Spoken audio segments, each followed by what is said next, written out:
Hi Pisces, this is Jav. Welcome ba sa ating channel. By the way Pisces, this is your timeless gabay tarot reading. Gamitin ang reading na ito bilang gabay lamang. Tandaan Pisces, ito po ay general reading.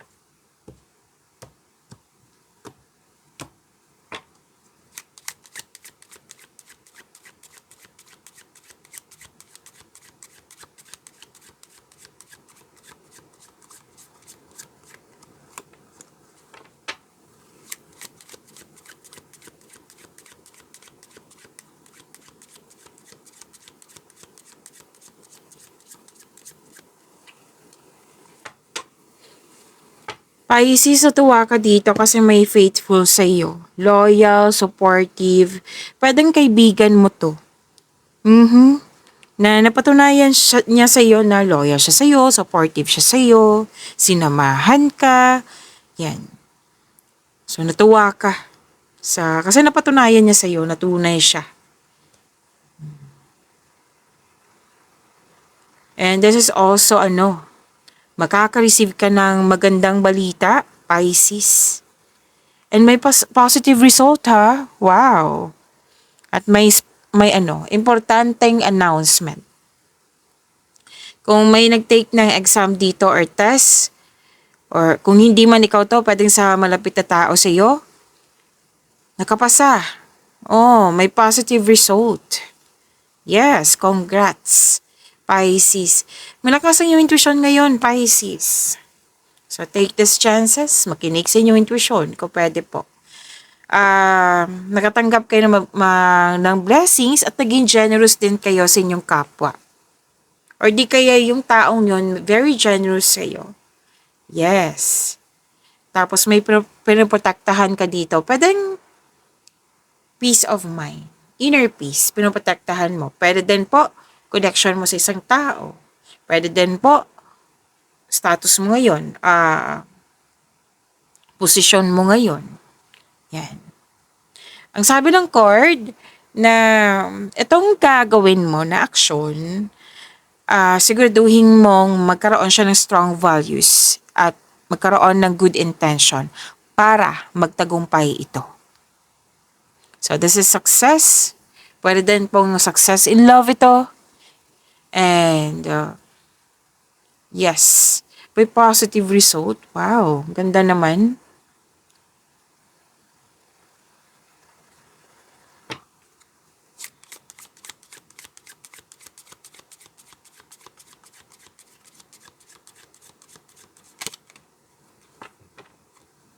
May importanteng yung kailangan na bumiyahe, na may lakad, na bigla ang lakad, yan.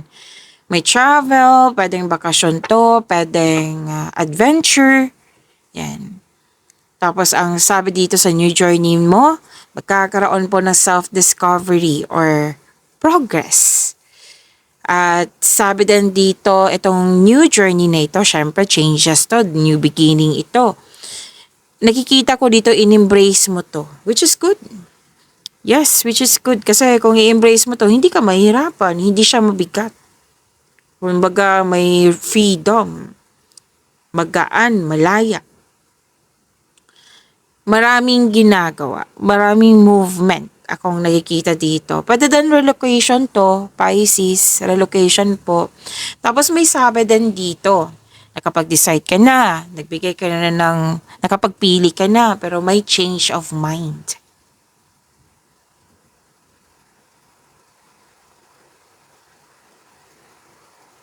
Sabi din dito,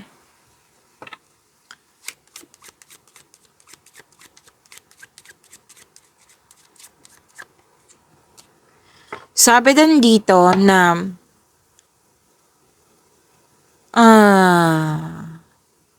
okay. Pwedeng kumusulta ka nito Pisces. Pwedeng kumukonsulta ka. Like, may kausap kang attorney ngayon. May pinapaayos ka. Kaya nga sinabi ko kanina na magiging busy ka. May nakita rin akong kontrata dito. Pwede din po na may lalaki dito na more than 40 years old. Oo. Na maaring siya yung kausap mo ngayon na nagbigay ng wisdom message sa iyo. Or pwede din na humingi ito ng tawad sa iyo, or ano to, yes, humingi talaga ng tawad. May pwede din pong pwedeng ikaw din to, itong lalaking ito. Kung lalaki po kayo. Pwedeng kasi itong taong ito ay yung kausap mo ha, marami siyang alam. Sabi ko kanina sa inyo, pwedeng attorney to. Or pwedeng ikaw din po na nagbigay ng guidance sa iba, sa kapwa mo. Kasi may nag-share ng problema. Tapos may someone is asking for guidance, right? Pwedeng ikaw to na humihingi ng guidance or nag-ask ka sa kung ano yung experience nila. So, nagbigay ito ng wisdom message sa iyo. Na siyang dahilan na nag-move forward ka and you're taking an action with courage po. Kumbaga na-motivate ka.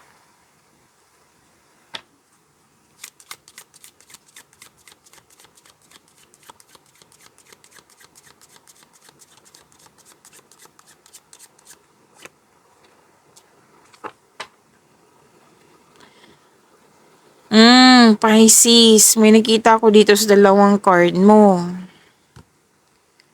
Someone is spying on you. May sama ng sama ng loob. Alam niyo ba yung green-eyed monster? Oo. Baka hindi ko pa na ano sa inyo.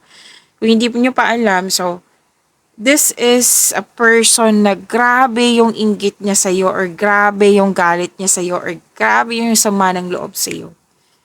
Kasi, ang hina-highlight talaga dito sa cards mo, selos. Someone is spying in you. Or pwede din a third person to na nanggugulo. Ingat kayo ha sa taong ito kasi may nakita ako dito na yung wanting that which is not yours, like ano yung common na example ito para maintindihan ng mabuti. May bago kang iPhone. Common. Example po ito. Example lang po. Kasi hindi lang to bagay Pwedeng tao, pwedeng agawin niya yung jowa mo, pwedeng agawin niya yung opportunity sa'yo or ideas man. So, example natin. Yung latest na iPhone, gusto niyang meron din siya. Hindi sa, meron siya. So, gusto ko rin mag-earn ng money para makaroon din ako ng iPhone. Yan. Much better, di ba? Mas okay yung ganyan. Pero, ang intention niya is, hindi, kukunin ko to sa kanya, kay Pisces. Akin yan yung meron siya, akin yan. Yan. So, mag-ingat kayo sa kanya kasi, hindi talaga maganda yung energy niya. Put limitation na lang. Instead na magalit, kasi kung magalit ka, do not create blockages nga. Huwag na iwasan mo na lang na magalit. Iwas na lang kayo sa kanya kung pwede po. Kung hindi nyo mo alam, then ask your intuition. Kasi dalawang card na Okay lang sana kung isa, di ba? Pwedeng sitwasyon yan, di ba? Pero may dalawang card kasi nagsabi dito na may tao talaga. Tao na hindi totoo sa iyo. And something or someone new on the way also. May in-expect ka na darating. Naghihintay ka Tapos wag kayong mag-overthink or too much expectation. Kasi magkukause ito ng anxiety. Ang hirap niyang anxiety na yan. Kahit ako, nahihirapan ako noon. Ang hirap ng anxiety na yan. So kung hindi niyo ma-handle lang maayos yung sarili nyo, like hindi kayo makamove forward or hindi kayo andyan pa rin yung anxiety, then ask for help. Okay? Kasi if you're asking for help, tinutulungan mo din yung sarili mo. Pisces.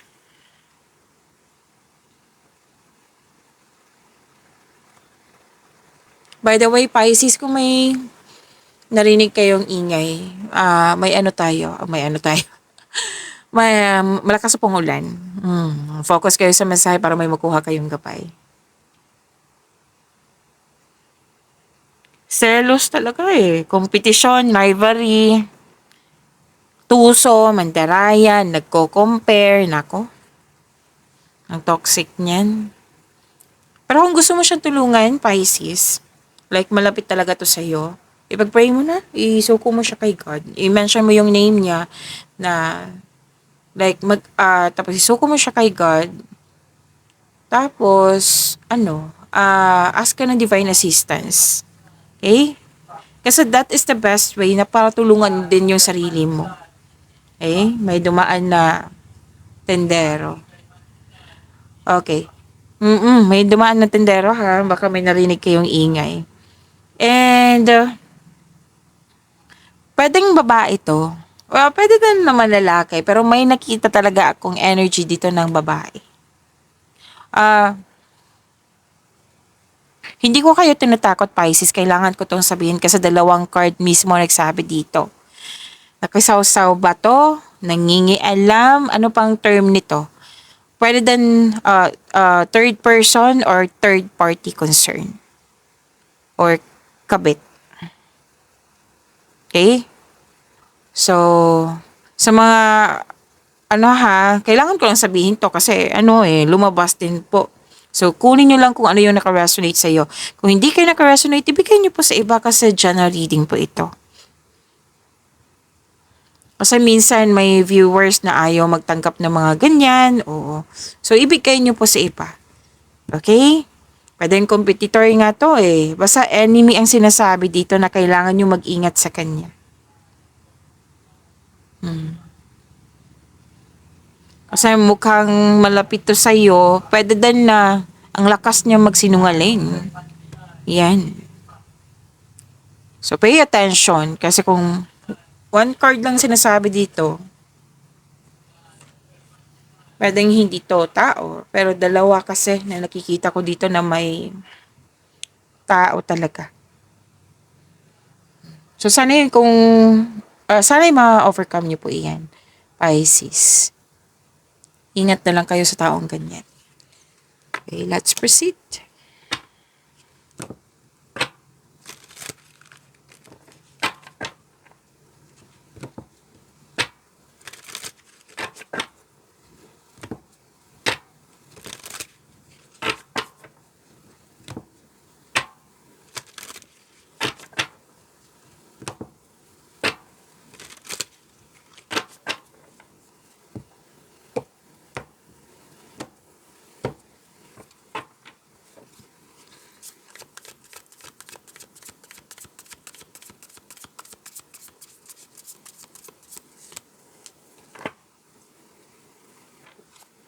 Energy, Pisces.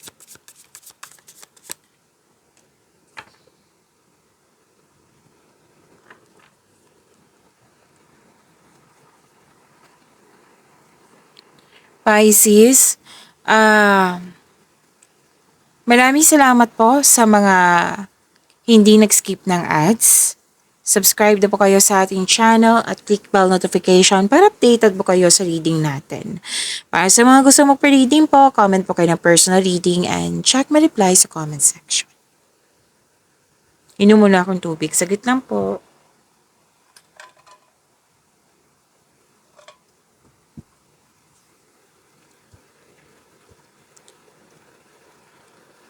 Sobrang busy.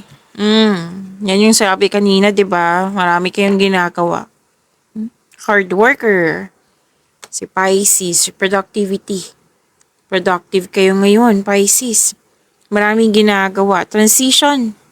Yes, bagong kasanayan at kaalaman. And this card reminds you na kapag ginagawa mo ang gusto mo, mamahalin mo ito. Ang tagumpay sa kaperahan at seguridad ay produkto ng iyong pagsusumikap. So, ito ay may resulta na sa inyong pagiging hard worker, sa inyong pagiging productive sa araw-araw. Taas ng tagumpay ang sinasabi dito. Ang sabi ng iyong card, keep up the great work. Patuloy mo lang magsumikap. So most likely, yung energy mo nakaspend sa career and money.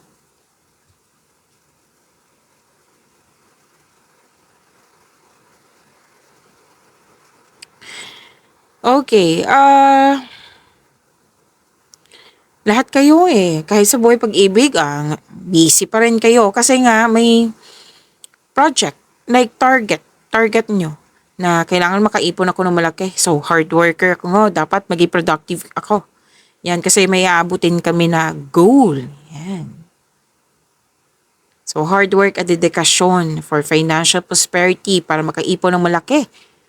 And some of you, nag-aaral ng new skills or ini-enhance nyo yung skills nyo para ma-increase yung income. So, gumagawa kayo ng passive income. Alam nyo ba, sinabi ng card nyo dito na ano ba, kung ano man tong studying and practicing nyo, magbibigay ito ng abundance. So, trust that you can do anything. Basta mag-set lang kayo ng clear intention para maging successful ito.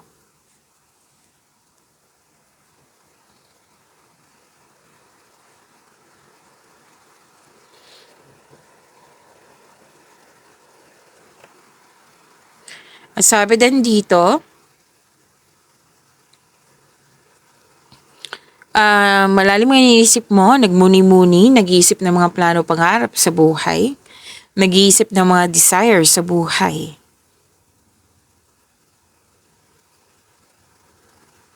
Okay, may nakita ko dito.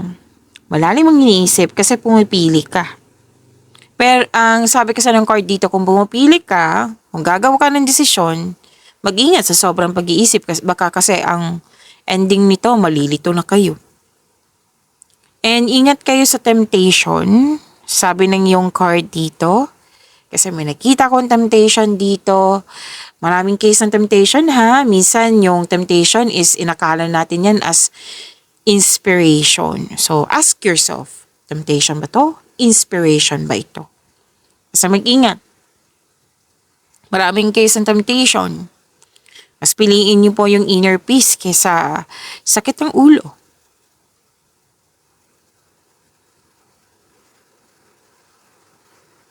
So, maraming ideas. Gusto ng dagdag investment.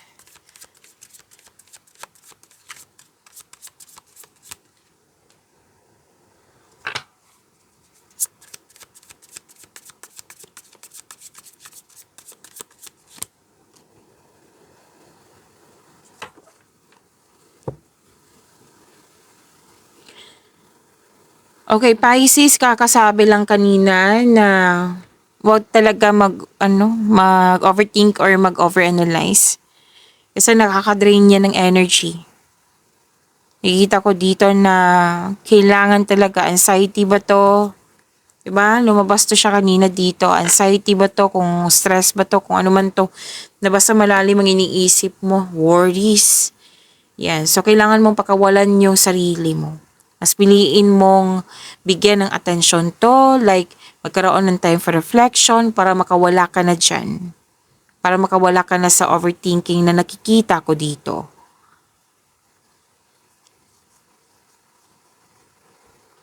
Kasi worry, stress, yan. Kailangan ng pahinga yan. Make change. Kung ayaw mo magpahinga, make change. Journal, diary, or kung may kausap ka, then go ahead. Pero itong pangyayaring ito, Pisces, kung ano man to, pansamantala lamang at lilipas din po ito. Siyempre, magkakaroon ng changes kung bibigyan mo siya ng aksyon.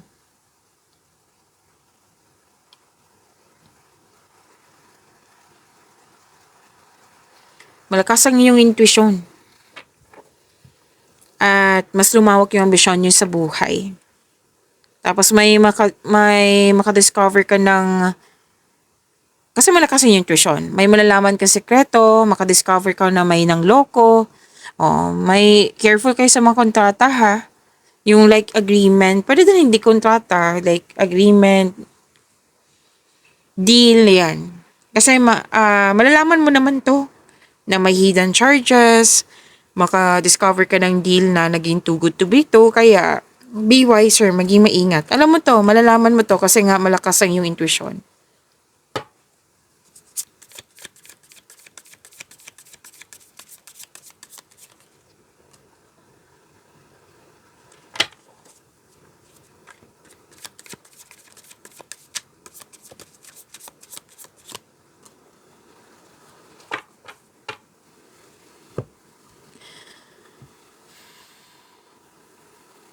Pisces, huwag niyong kalimutan na mag-subscribe sa channel natin at i-click yung bell notification para updated po kayo sa reading natin. Love life, self-love, partnership, and romance. Sa mga relasyon, sa buhay mag-asawa, strong and confident and compassionate. Well-established and successful ang inyong relasyon. Sa mga single po, may makilala kang taong very passionate sa gusto sa buhay. Charismatic, masayahin. Maaari din ideal type mo ito sa mga single dyan. At sabi din dito, na magkakaroon ng transformation. Maaring babalik yung taong malapit sa iyo na nagkaroon kayo ng loss of connection. Yes, maaring babalik siya. Pero, oo, kung wala pa ako so far, wala pa ako nakikitang forgiveness dito. Basta mag-reconnect siya. Pero then, nagkaroon ng space. Like, gusto mo ng me time, alone time. Yan. Pag-imanin niyo po yung blessings na binigay sa inyo. Bye, see you tomorrow. Maraming salamat po.